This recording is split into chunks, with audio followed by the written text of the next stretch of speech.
എന്താ മോളെ ജയ പറഞ്ഞത് എന്ന് ചോദിക്കുകയാണ് കേട്ടോ ഗായത്രി ഭാവനയോട്. അപ്പോൾ ഭാവന പറയുന്നുണ്ട്, അമ്മേ നമ്മൾ ചിന്തിക്കുന്നതിനേക്കാളും അപ്പുറത്താണ് അവിടുത്തെ കാര്യങ്ങൾ. എന്നിട്ട് ഭാവന സൂര്യയുടെ അടുത്തേക്ക് നടന്നു വരികയാണ്. സൂര്യ, ഇപ്പോൾ നീ ഒന്നും ചിന്തിക്കണ്ട, നീ പോയി അങ്കിളിനെ കാണണം. ഇത് കേൾക്കുമ്പോൾ സൂര്യ മുഖം തിരിക്കുക. എന്തിനെ? ഞാനില്ല അങ്ങോട്ടേക്ക്, എന്നെ ഇറക്കിയിടാൻ മാത്രം ഞാനൊരു തെറ്റും ചെയ്തിട്ടില്ല. അതുകൊണ്ട് അച്ഛൻ വന്ന് തന്നെ എന്നെ വിളിക്കട്ടെ, എന്നിട്ട് എന്തു ചെയ്യണമെന്ന് നമുക്ക് ആലോചിക്കാം. അപ്പോൾ ഭാവന പറയുന്നത്, സൂര്യ നീ ഒന്ന് മനസ്സിലാക്ക്, അവിടുത്തെ അവസ്ഥ ഇപ്പോൾ പറ്റ മോശമാണ്. അത്രക്കും ഫീൽ ചെയ്യുന്ന രീതിയിലാണ് ആന്റി എന്നോട് സംസാരിച്ചത്. അപ്പോൾ സൂര്യ പറയുന്നത്, അതൊക്കെ അമ്മയുടെ 19ാമത്തെ അടവാണ് ഭാവന. നീ ഒരു പൊട്ടി പെണ്ണായത് കൊണ്ട് നിനക്കൊന്നും മനസ്സിലാകില്ല. ഇനി നിന്നെ പിടിച്ചാലേ കാര്യം നടക്കൂ എന്ന് അമ്മക്ക് നന്നായിട്ട് അറിയാം. അതുകൊണ്ടാണ് ഇപ്പോൾ ഇങ്ങനെ ഒരു നാടകം നടത്തിയത്. ഇത് കേൾക്കുന്ന സേതു പറയുന്നത്, സൂര്യ പറയുന്ന ഒരു കാര്യമുണ്ട് ഭാവന. ഒരു കാര്യവുമില്ലാതില്ലേ അങ്കിൾ നിങ്ങളെ ഇറക്കി വിട്ടത്? അതുകൊണ്ട് അങ്കിൾ തന്നെ ഇതിനൊരു തീരുമാനമുണ്ടാക്കട്ടെ. അപ്പോൾ ഭാവന പറയുന്നത്, ഇതങ്ങനെ വാശി പിടിച്ച് നിൽക്കാൻ പറ്റുന്ന കാര്യമല്ല സേതു ഏട്ടൻ. അങ്കിള് ആളാകെ മാറിയിരിക്കുകയാണ്. ഇന്നലെ തന്നെ രാത്രി മുഴുവൻ മദ്യപിച്ചു എന്നാണ് ആന്റി പറഞ്ഞത്. ഇത് കേൾക്കുന്ന സൂര്യ പുച്ഛിക്കാട്ടോ, കൊള്ളാം ഭാവന, നല്ല തമാശ, ഞാൻ അങ്ങ് വിശ്വസിച്ചു. അപ്പോൾ ഗായത്രി പറയുന്നുണ്ട്, ഇങ്ങനെ ഒരവസ്ഥയിൽ ജയ കള്ളം പറയില്ല മോനെ. അതുകൊണ്ട് നീ ഒന്ന് ചെന്ന് ദേവനെ കാണ്, എല്ലാ പ്രശ്നങ്ങളും അവിടെ തീരും എന്നൊക്കെ പറഞ്ഞ് ഉപദേശിക്കാൻ കേട്ടോ. അപ്പോൾ സൂര്യ പറയുന്നുണ്ട്, എന്റെ തീരുമാനത്തിന് ഒരു മാറ്റവുമില്ല ഭാവന, എന്നെ നിർബന്ധിക്കരുത്, ഞാൻ എന്തായാലും അങ്ങോട്ടേക്കില്ല. ഇനി തനിക്ക് അങ്ങോട്ടേക്ക് പോകണമെങ്കിൽ അങ്ങനെയാവാം, എന്നെ നോക്കണ്ട എന്ന് പറഞ്ഞിട്ട് സൂര്യ അകത്തേക്ക് പോവാൻ കേട്ടോ. അങ്ങനെ ഭാവന ആകെ വിഷമിച്ച് നിൽക്കണം. അപ്പം മായ ചോദിക്കുന്നുണ്ട്, ഭാവന ഇനി നമ്മൾ എന്ത് ചെയ്യും? ഞാനും അത് തന്നെയാണ് മായച്ചി ആലോചിക്കുന്നത്. ബന്ധങ്ങൾ മുറിച്ചു മാറ്റാൻ എളുപ്പമാണ്, പക്ഷെ അത് കൂട്ടിച്ചേർക്കാനാണ് ബുദ്ധിമുട്ട്. അതുകൊണ്ട് എത്രയും പെട്ടെന്ന് ഇതിന് ഒരു പരിഹാരം കണ്ടേ പറ്റും. അപ്പോൾ ഗായത്രി വന്ന് അവളുടെ അടുത്ത് വന്ന് ഇരിക്കുന്നുണ്ട്. ഇനി മറിച്ചൊന്നും ചിന്തിക്കണ്ട, നിങ്ങൾ രണ്ടുപേരും എത്രയും പെട്ടെന്ന് പോയിട്ട് സൂര്യയുടെ അച്ഛനെ കാണുക. സൂര്യ എന്തായാലും വരുന്നില്ല എന്ന വാശിയിലാണ്, അതുകൊണ്ട് നീ പോയി കാണണം എന്ന് പറയാൻ. അങ്ങനെ ഭാവനയും പറയുന്നുണ്ട്, അതെ, അച്ഛനും മോനും തമ്മിലുള്ള പ്രശ്നം വലുതാക്കുകയല്ല വേണ്ടത്, എത്രയും പെട്ടെന്ന് അതിനൊരു പരിഹാരം കണ്ടെത്തണം എന്ന് തീരുമാനിച്ച് അവൾ പോവാൻ തന്നെ ഇരിക്കുകയാണ്. അതിനുമുമ്പ് ഗായത്രി പറയുന്നത്, എന്തായാലും ഞാൻ നിന്റെ വലിയച്ഛനെ ഒന്ന് വിളിക്കട്ടെ, എന്നിട്ട് കാര്യങ്ങൾ സംസാരിക്കട്ടെ, എന്താണെന്ന് വെച്ചാൽ നമുക്ക് തീരുമാനിക്കാമല്ലോ എന്ന് പറയാൻ. അങ്ങനെ ഗായത്രി വിളിച്ചതനുസരിച്ച് ജാനകിയും വിജയപത്മനും അവിടെ എത്തുകയാണ് കേട്ടോ. വിജയപത്മൻ സേതുവിനോട് പറയുന്നുണ്ട്, ഇങ്ങനെ ഒരു കാര്യം നടന്നിട്ട് നീയെങ്കിലും ഒന്ന് വിളിച്ച് പറയണ്ടായിരുന്നോ? സേതു പറയാണ്, ഞാൻ എത്ര കാര്യമാക്കിയില്ല വലിയച്ഛൻ, ഇന്ന് ജയനിർമ്മലാന്റി വന്ന് പ്രശ്നങ്ങളൊക്കെ പറഞ്ഞപ്പോഴാണ് ഇത്രയ്ക്കും സീരിയസ് ആണെന്ന് മനസ്സിലായത്. അപ്പോൾ ജാനകിയും പറയുന്നുണ്ട്, ദേവൻ ഇത് എന്തു പറ്റി? ദേവൻ ഇങ്ങനെ പെരുമാറുന്ന ഒരാളല്ലല്ലോ. അപ്പോൾ സേതു പറയുന്നുണ്ട്, അത് തന്നെയാണ് ഞങ്ങളുടെയും പ്രശ്നം വലിയച്ഛ, എന്ത് പ്രശ്നങ്ങളുണ്ടെയും ഭാവനയും സൂര്യയും അങ്കിൾ സപ്പോർട്ട് ചെയ്യുന്നത് ഞാൻ കണ്ടിട്ടുള്ളൂ. അപ്പോൾ വിജയപത്മൻ പറയുന്നുണ്ട്, ഇതങ്ങ് നിസ്സാരമായി കാണേണ്ട കാര്യമല്ല, എന്താണ് കാര്യമെന്ന് നമുക്കുമൊന്നും അറിയണമല്ലോ.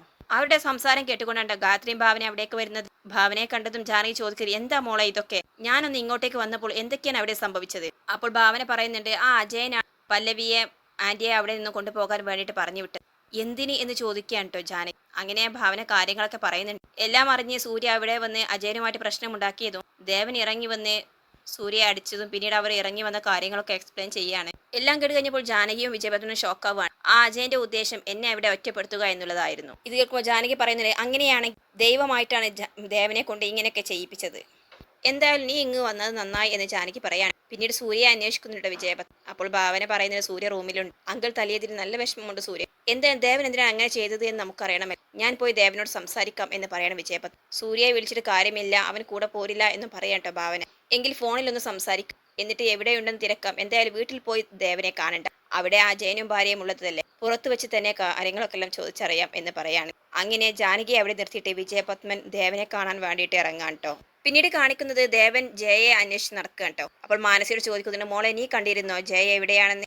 ഇല്ലെങ്കിലേ എന്നോട് പറയാതെയാണ് ആന്റി പോയത് എന്ന് പറയാൻ കേട്ടോ മാനസ്. എങ്കിൽ എന്നോടുള്ള ദേഷ്യത്തിന് എവിടെയെങ്കിലും പോയതായിരിക്കും എന്ന് ദേവൻ പറയാണ്.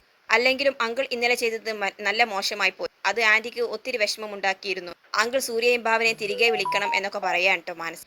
ഇല്ല, ഞാൻ ഒരിക്കലും അങ്ങനെ ചെയ്യും. എന്നും ഈ വീട്ടിൽ ഓരോ പ്രശ്നങ്ങളാണ്, ഒന്നുകിൽ നിന്റെ ആന്റിയായിട്ട് എന്തെങ്കിലും തുടങ്ങി വെക്കും, അല്ലെങ്കിൽ സൂര്യയും ഉണ്ടാകും. ഇങ്ങനെ രണ്ടാളും തമ്മിൽ തല്ലാണ് എന്ന്. അതുകൊണ്ട് അവൻ ഇനി ഇങ്ങോട്ടേക്ക് വരാതിരിക്കുന്നത് തന്നെയാണ് നല്ലത്, എങ്കിൽ ഒരുവിധം സമാധാനം ഈ വീട്ടിൽ കിട്ടുമല്ലോ. അപ്പോൾ മാനസ് പറയുന്നുണ്ട്, ഇതിനൊന്നും കാരണക്കാർ അവരല്ല അങ്കിൾ, എന്റെ അച്ഛനും അമ്മയുമാണ്. ഞാൻ ഇവിടെ നിന്നും ഇറങ്ങിയാൽ എല്ലാ കാര്യത്തിനും ഒരു പരിഹാരമാകും എന്ന് മാനസ പറയാണ്. ദേവൻ പറയുന്നത്, അതൊക്കെ നിന്റെ ആന്റിയോട് സംസാരിച്ചിട്ട് നീ തീരുമാനിച്ചാൽ മതി. ഇപ്പോഴെന്തായാലും ഞാൻ ആരെയും തിരിച്ച് വിളിക്കാൻ ഉദ്ദേശിക്കുന്നു, എന്റെ തീരുമാനത്തിന് ഒരു മാറ്റവുമില്ല എന്ന് പറയാൻ. എന്നിട്ട് അവൻ അകത്തേക്ക് പോകാൻ. ആ സമയത്ത് വിജയപത്മൻ ദേവനെ ഫോണിൽ വിളിക്കുന്നുണ്ട്. അങ്ങനെ ഇവരെന്തിനാ ഇങ്ങോട്ടേക്ക് വിളിക്കുന്നത് എന്ന് ശല്യത്തോട് കൂടി തന്നെ ദേവൻ ഫോൺ അറ്റൻഡ് ചെയ്യാണ്. ദേവൻ ഇപ്പോൾ എവിടെയാണ്? എനിക്ക് ദേവനുമായിട്ട് സംസാരിക്കണം, ഒന്ന് പുറത്തേക്ക് ഇറങ്ങാൻ പറ്റുമോ എന്നൊക്കെ ചോദിക്കാട്ടോ വിജയപത്മൻ. അങ്ങനെ വരാമെന്ന് സമ്മതിക്കാട്ടോ ദേവനും. പിന്നീട് കാണിക്കുന്നത് അജയനും ഭാര്യ പ്രസീതയും മാനസയുമൊക്കെ ജയ എവിടെ പോയി എന്നുള്ള കൺഫ്യൂഷൻ നിൽക്കുകയാണ്. നിങ്ങളുടെ ജയയുടെ ഫോണിലേക്ക് അടിച്ചു നോക്കുന്നു. പക്ഷേ ജയ ഫോൺ എടുത്തിട്ടില്ലായിരുന്നു, അവിടെ തന്നെ ഉണ്ടായിരുന്നു. ഈ ഫോൺ പോലും എടുക്കാതെ എവിടെ പോയി ആന്റി എന്ന വിഷമത്തിൽ നിൽക്കുമ്പോഴാണ് ജയ അങ്ങോട്ടേക്ക് കയറി വരുന്നത് കേട്ടോ. ഇത് കാണുന്ന മാനസ് ചോദിക്കുന്നതിന് ആന്റി എവിടെയായിരുന്നു, ഫോൺ പോലും എടുക്കാതെ എവിടെ പോയത് എന്നൊക്കെ ചോദിക്കാൻ അതിനൊന്നും ഉത്തരം പറയാതെ ജയ നേരെ അകത്തേക്ക് വന്ന് ജഗ്ഗിൽ നിന്നും ഒരു ഗ്ലാസ് വെള്ളം എടുത്ത് കുടിക്കാൻ കേട്ടോ. എന്നിട്ട് ജയ പറയുന്നുണ്ട്, ഞാൻ ഭാവനയുടെ വീട് വരെ ഒന്ന് പോയതാണ്. സൂര്യ ഈ വീട്ടിൽ നിന്നും ഇറങ്ങിയത് മുതൽ ദേവേട്ടൻ വേണ്ടാത്ത ശീലങ്ങളെല്ലാം തുടങ്ങിയത് ഏട്ടനും ഇന്നലെ കണ്ടതല്ലേ എന്ന് ചോദിക്കുകയാണ് അജയനോട്. അതെ എന്ന് അജയനും സമ്മതിക്കാൻ. ഇത്തരം ചെറിയ പ്രശ്നങ്ങളാണ് ഒരു കുടുംബം നശിക്കാൻ കാരണമാകുന്നത്. ഇവിടെയും അത് തന്നെയാണ് കാരണം. മാനസ് ചോദിക്കുന്നുണ്ട്, ആന്റിക്കെങ്കിൽ ഫോണെങ്കിലും എടുത്താൽ കൂടായിരുന്നു, ഞങ്ങളാകെ ടെൻഷനായി. ഞാനപ്പോൾ അതൊന്നും ആലോചിച്ചില്ല മോളെ, ഇന്നലെ രാത്രി ഞാൻ ഒരു പോളെ കണ്ണടച്ചിട്ടില്ല എന്ന് പറയാൻ കേട്ടോ ജയ. അപ്പോൾ അജയൻ ചോദിക്കുന്നുണ്ട്, നീ എന്തിനാ ഭാവനയുടെ വീട്ടിലേക്ക് പോയത്, അവളുടെ കാലിൽ പിടിക്കാനോ? ജയ പൊട്ടിത്തെറിക്കുന്നുണ്ട്, അതേ ഏട്ടാ, എനിക്ക് വലുത് എന്റെ കുടുംബമാണ്. ദേവേട്ടനെ ഇങ്ങനെ ഒരു അവസ്ഥയിൽ ഞാൻ ഇതുവരേക്കും കണ്ടിട്ടില്ല. സൂര്യ പോയതിലെ ദേവേട്ടൻ നല്ല വിഷമമുണ്ട്. ഏട്ടനാണ് എല്ലാത്തിനും കാരണം. ജാനകിയുടെ മോളോട് പോയി പരാതി പറയാൻ ഏട്ടനോട് ആരാണ് പറഞ്ഞത്? ഇവിടെ ഓരോ പ്രശ്നങ്ങൾ ഇല്ലാതാക്കാൻ നോക്കുമ്പോൾ ഏട്ടനായിട്ട് പുതുതായി മറ്റൊരു പ്രശ്നങ്ങൾ കൊണ്ടുവരും. ഏട്ടാ, ഞാനൊരു കാര്യം പറയാം. എൻ്റെ മകൻ്റെ ഭാവിക്ക് വേണ്ടി ഞാൻ മുൻപ് ഏട്ടനോട് സഹായം ചോദിച്ചു എന്നത് ശരി തന്നെയാണ്. അതിൻ്റെ പേരിൽ ഇനി എൻ്റെ കുടുംബത്തിൻ്റെ സമാധാനം നശിപ്പിക്കാൻ നോക്കരുത്. എനിക്ക് വലുത് എൻ്റെ കുടുംബമാണ്. ഇത് കേൾക്കുന്ന അജയൻ ചോദിക്കാൻ, അപ്പോൾ വീണ്ടും നീ നിന്റെ വില കളയാൻ തീരുമാനിച്ചു അല്ലേ എന്ന് ചോദിക്കുകയാണ്. അപ്പോൾ ജയ പറയുന്നുണ്ട്, എൻ്റെ വില കളയാതെ നോക്കാൻ എനിക്കറിയാം. ദയവായി ഏട്ടൻ മേട്ടത്തും ഇവിടെ നിന്ന് മാറണം എന്ന് പറയാണ്. ഇത് കേട്ട് അജയനും പ്രസീതയും ആകെ ഷോക്കാവാൻ. നിങ്ങൾക്ക് ഇഷ്ടപ്പെട്ട ഏത് വീട്ടിലേക്കെന്ന് വെച്ചാൽ നിങ്ങൾ മാറിക്കോളൂ. അതിനുവേണ്ട എല്ലാ സഹായം വേണമെങ്കിൽ ഞാൻ ചെയ്തു തരാം. അപ്പോൾ അജയൻ പറയുന്നുണ്ട്, അങ്ങനെ ആ വേലയൊന്നും ഇവിടെ നടക്കത്തില്ല ജയെ. അങ്ങനെ നീയും എൻ്റെ മോളും ഇങ്ങനെ നല്ല പിള്ള ചമയണ്ട. പൊളിക്കാനാണെങ്കിൽ സർവ്വത് പൊളിച്ചിട്ട് ഞങ്ങൾ രണ്ടുപേരും ഈ വീട് വിടത്തുള്ളൂ.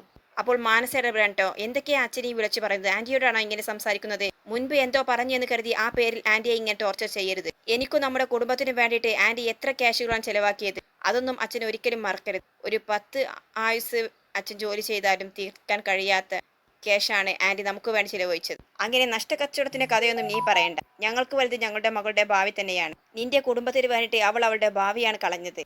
ഇങ്ങനെ ഒരു വിവാഹം കഴിയാത്ത പെൺകുട്ടി ഈ ഒരു കാര്യത്തിന് തയ്യാറാകുമോ? അതുകൊണ്ട് ഇനി ഞങ്ങൾക്ക് ചെയ്യാൻ കഴിയുന്നതെല്ലാം ഞങ്ങൾ ചെയ്യും എന്നൊക്കെ അജയൻ പറഞ്ഞ് വെല്ലുവിളിക്കാൻ കേട്ടോ. നീ വാ പ്രസീത എന്ന് പറഞ്ഞ് പ്രസീതയും വിളിച്ച് അജയൻ അകത്തേക്ക് പോവാണ്. ജയേട്ടെ ആകെ തകർന്ന് അവിടെ ഇരിക്കാൻ കേട്ടോ. കേട്ടില്ല മോളെ, നിന്റെ അച്ഛൻ പറഞ്ഞോണ്ട് പോയി, ഇനി ഞാൻ എന്ത് ചെയ്യും എന്ന് പറഞ്ഞ് കരയാൻ കേട്ടോ ജയ. പിന്നീട് കാണിക്കുന്നത് ദേവൻ വിജയപത്മനെ കാണാൻ വേണ്ടി പുറത്തെത്തുകയാണ്. വിജയപത്മൻ ദേവനെ ഫോൺ വിളിക്കുന്നു, നീ എവിടെ നിൽക്കുന്നത് എന്ന്. അങ്ങനെ ബീച്ചിനടുത്തുള്ള ഒരു സ്ഥലത്താണ് എന്ന് പറയാൻ കേട്ടോ. അങ്ങനെ വിജയപത്മൻ ദേവനെ തേടി അവിടെ എത്തുകയാണ്.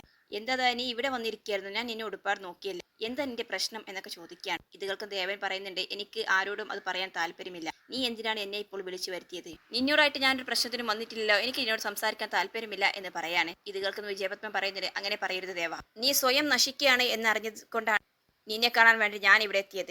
എന്തുകൊണ്ടാണ് നീ സൂര്യയും ഭാവനയും ആ വീട്ടിൽ നിന്നും ഇറക്കി വിട്ടത് എന്നുള്ള കാരണം എനിക്കറിയാം. നിന്റെ സ്വഭാവം വെച്ച് നോക്കുകയാണെങ്കിൽ നീ എന്തൊരു പ്രതിസന്ധി വന്നാലും അവരെ സപ്പോർട്ട് ചെയ്ത് നിന്നിട്ടേ ഉള്ളൂ. ഇപ്പോൾ നിനക്ക് എന്താ പറ്റിയത് ദേവ? നീ എന്നോടെങ്കിലും ഒന്ന് തുറന്നു പറ എന്ന് പറയാൻ കേട്ടോ വിജയപത്മൻ. അപ്പോൾ ദേവൻ പറയുന്നുണ്ട്, എനിക്കെന്ത് പറയാൻ, എനിക്ക് എൻ്റെ വീട്ടിൽ അല്പ സമാധാനം സ്വസ്ഥയും വേണം. അതിന് വേണ്ടി തന്നെയാണ് ഞാൻ അവിടെ നിന്നും ഇറക്കി വിട്ടത്. എന്നല്ലാതെ അതിൽ കൂടുതലൊന്നും എനിക്ക് പറയാനില്ല എന്ന് പറയാൻ കേട്ടോ. അപ്പോൾ വിജയപത്മൻ പറയുന്നത്, ദേവൻ എന്താ എന്നോട് തുറന്നു പറയാൻ ബുദ്ധിമുട്ടുണ്ടോ? ദേവ, ഒരു കാര്യം നീ മനസ്സിലാക്കണം. സൂര്യയും ഭാവനയും ഇപ്പോൾ എൻ്റെ മക്കളാണ്. ഞാൻ അവരെ മറ്റൊരർത്ഥത്തിൽ ഇപ്പോൾ കാണുന്നില്ല. പഴയ വിജയപത്മനും ജാനകിയും എന്നോ മരിച്ചുപോയി. ഇപ്പോൾ സൂര്യയും ഭാവനയും ഞങ്ങൾക്ക് ഞങ്ങളുടെ മക്കളെ പോലെയാണ്. അവർക്കൊരു വിഷമം സംഭവിച്ചാൽ അതിനുള്ള പരിഹാരം കണ്ടെത്തേണ്ടതും അന്വേഷിക്കേണ്ടതും എൻ്റെ കടമയാണ്. അതുകൊണ്ട് ഭാവനയ്ക്കും സൂര്യക്കും വേണ്ടിയിട്ടാണ് ഞാൻ നിന്നെ കാണാൻ വന്നത്. നിങ്ങളുടെ കുടുംബം സ്വയം ഇങ്ങനെ നശിച്ചു പോകുന്നത് കാണാൻ എനിക്ക് ആഗ്രഹമില്ല. അതുകൊണ്ട് നീ പറ, എന്താണ് നിന്റെ ഉള്ളിലെ പ്രശ്നം? അപ്പോൾ ദേവൻ പറയുന്നത്, വിജയപത്മൻ പറഞ്ഞത് ശരി തന്നെയാണ്. ഞാൻ അന്നവരെ വീട്ടിൽ നിന്നും ഇറക്കിവിടാൻ തക്കതായ ഒരു കാരണമുണ്ട്. ഭാവനയോട് ഞാൻ വീട്ടിൽ നിന്നും ഇറങ്ങിപ്പോകാൻ പറഞ്ഞ അത് വലിയ തെറ്റായി പോകും. അവിടുത്തെ എന്ത് പ്രശ്നങ്ങളും കാരണങ്ങൾ പറഞ്ഞാലും അതിനെല്ലാം ഓരോ പരിഹാരം കണ്ടെത്തി അവിടെ തന്നെ പിടിച്ചു നിൽക്കുകയും ചെയ്യും. പക്ഷേ എനിക്ക് വീണ്ടും അവളെ ഒരു പരീക്ഷണത്തിന് വിട്ടുകൊടുക്കാൻ മനസ്സില്ല വിജയ. കഴിഞ്ഞ ദിവസം അജയന്റെ ഭാര്യയുടെ സംസാരം ഞാൻ ശ്രദ്ധിക്കുകയുണ്ടായി. അവർ പറയുന്നത് എന്താണെന്ന് വിജയൻ അറിയാമോ? അവർ എന്ത് വില കൊടുത്തും ഏത് വഴി സ്വീകരിച്ചും ഭാവനയെ ഇല്ലാതാക്കും. അതാണ് അവരുടെ അന്തിമ ലക്ഷ്യം. ഇനി അത് പിടിക്കപ്പെട്ടാലും എല്ലാവരുടെ മുൻപിൽ അവർ പ്രതി ചേർക്കപ്പെട്ടാലും കോടതിയിൽ കയറേണ്ടി ജയിലിൽ കിടക്കേണ്ടി വന്നാലും അവർക്കൊരു പ്രശ്നമില്ല. അവർ രണ്ടും കൽപ്പിച്ച് തന്നെ തുരിഞ്ഞിറങ്ങിയിരിക്കുകയാണ്.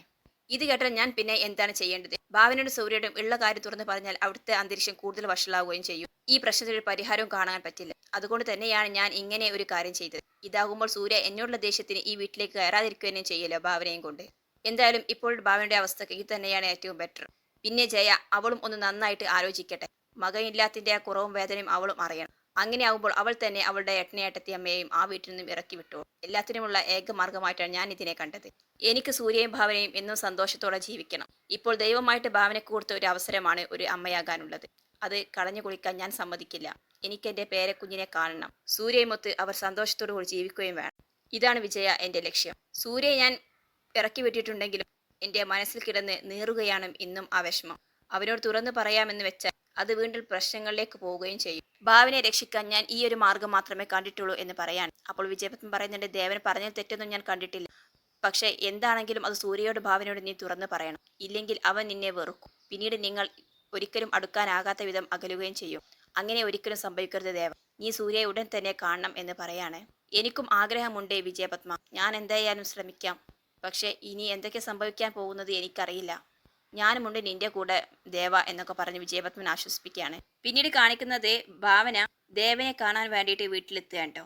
അവന് ബാൽക്കണിയിൽ ഭാവന വരുന്നത് കണ്ടിട്ട് മൈൻഡ് ചെയ്യാതെ നിൽക്കുകയാണ്. അങ്ങനെ ഭാവന പിന്നിൽ നിന്ന് അങ്കിൾ എന്ന് വിളിക്കുകയാണ് കേട്ടോ. തിരിഞ്ഞു നോക്കുന്ന ദേവൻ, എന്തിനാ നീ ഇപ്പോൾ ഇങ്ങോട്ടേക്ക് വന്നത്? നിന്നെ ആരെങ്കിലും ഇവിടെ വിളിച്ചോ എന്ന് ചോദിക്കുകയാണ്. നിന്റെ ഭർത്താവുണ്ടല്ലോ സൂര്യ, അവനെന്തേ വന്നില്ലേ? അവന് അഭിമാനിയായിരിക്കും. അച്ഛൻ വിളിക്കാതെ അവൻ തിരിച്ചു വരില്ല എന്ന വാശിയിലായിരിക്കും അല്ലേ? എല്ലാം കേൾക്കുന്ന ഭാവന ചോദിക്കുന്നത്, അങ്കിളിന് എന്ത് പറ്റി? അങ്കിൾ ഒരിക്കലും ഈ രീതിയിൽ സംസാരിക്കാറില്ലല്ലോ. ഇത് അങ്കിളുടെ ഭാഷയല്ല എന്നൊക്കെ പറയാൻ കേട്ടോ ഭാവന. എനിക്കെന്താ ഇങ്ങനെ സംസാരിക്കാൻ പറ്റില്ലേ മോളെ എന്ന് ചോദിക്കാൻ കേട്ടോ. എൻ്റെ കുട്ടിക്കാലം മുതലേ ഞാൻ അങ്കിളിനെ കാണുന്നതാണ്. എന്നും സ്നേഹത്തോടും സന്തോഷവും മാത്രമേ അങ്കിൾ എന്നോട് സംസാരിച്ചിട്ടുള്ളൂ. സൂര്യയും അതുപോലെ തന്നെ കണ്ടിട്ടുള്ളൂ. പിന്നെ പെട്ടെന്ന് അങ്കിളിന് ഇങ്ങനെ ഒരു മാറ്റം വരണമെങ്കിൽ അതിന് പിന്നിൽ തക്കതായ കാരണം തന്നെ ഉണ്ടാകും. അങ്കിൾ അത് എന്നോട് തുറന്നു പറ. ഇല്ലെങ്കിൽ അത് കൂടുതൽ പ്രശ്നത്തിലേക്ക് കലാശിക്കുകയുള്ളൂ. നമുക്ക് എന്തെങ്കിലും പരിഹാരം ഉണ്ടാക്കാം അങ്കിളെ എന്നൊക്കെ ഭാവന പറയാണ്. എന്നിട്ട് അവൾ അവളുടെ താലി എടുത്തിട്ട് 2 കണ്ണിലും വെച്ച് തൊഴുതുകയാണ്. എന്നിട്ട് ദേവന്റെ കാലിൽ വെക്കുകയാണ് കേട്ടോ. അങ്കിളെ പ്ലീസ്, ഈ താലിച്ചരടിന്റെ മഹത്വമെങ്കിലും അങ്കിൾ വിശ്വസിക്കുന്നുണ്ടെങ്കിൽ, എന്നെ ഒരു മരുമകളായിട്ട് അംഗീകരിച്ചിട്ടുണ്ടെങ്കിൽ അങ്കിൾ എന്നോട് തുറന്നു പറയണം എന്ന് പറയാൻ. ഇത് കേൾക്കുന്ന ദേവൻ പൊട്ടിക്കരയാണ്. എന്നിട്ട് ഭാവനയോട് പറയുന്നുണ്ട്, എന്തൊക്കെയാണ് മോളെ നീ വിളിച്ചു പറയുന്നത്? നിന്നെ ഞാൻ എൻ്റെ മരുമകളായിട്ടല്ല കണ്ടത്, എൻ്റെ സ്വന്തം മോളായിട്ടാണ്. എൻ്റെ മകൻ എന്നോട് പറയുന്നതിന് മുൻപേ എൻ്റെ മനസ്സിൽ എൻ്റെ മകൻ്റെ ഭാര്യയായിട്ട് കണ്ട ഒരു അച്ഛനാണ് ഞാൻ. അവനെ മനസ്സിലാക്കാനും ഉൾക്കൊള്ളാനും നിങ്ങിനെ പോലെ അല്ലാതെ മറ്റൊരു പെൺകുട്ടിക്കും കഴിയില്ല എന്ന് എനിക്കറിയാം. അതുതന്നെയാണ് എൻ്റെ ധൈര്യവും. അവൻ എന്തൊരു പ്രതിസന്ധിയിലും തളരാതെ പിടിച്ചു നിൽക്കുന്നുണ്ടെങ്കിൽ അത് നിന്റെ സാമീപ്യം ഉള്ളത് കൊണ്ടാണ് മോളെ. ഇപ്പോൾ ഈ അങ്കിൾ ഇങ്ങനെ നിങ്ങളോട് കാണിക്കുന്നുണ്ടെങ്കിൽ അതിന് പിന്നിൽ ഒരു കാര്യമുണ്ട്. പക്ഷെ അതിൻ്റെ കാരണം എന്താണെന്ന് നിങ്ങളോട് എനിക്ക് ഈ സമയത്ത് തുറന്ന് പറയാനാവില്ല. എന്തായാലും നിങ്ങളോടുള്ള ദേഷ്യം കൊണ്ടോ നിങ്ങൾക്ക് ദോഷം സംഭവിക്കാനോ വേണ്ടിയല്ല. നിങ്ങൾക്ക് നല്ലത് മാത്രം സംഭവിക്കാൻ വേണ്ടിയിട്ട് മാത്രമാണ്. അത് മാത്രം നീ ഇപ്പോൾ മനസ്സിലാക്കിയാൽ മതി എന്ന് പറയാൻ കേട്ടോ ദേവൻ. എല്ലാം കേട്ട് ആകെയുള്ള ഒരു നിസ്സഹാവസ്ഥയിൽ നിൽക്കാൻ കേട്ടോ ഭാവന.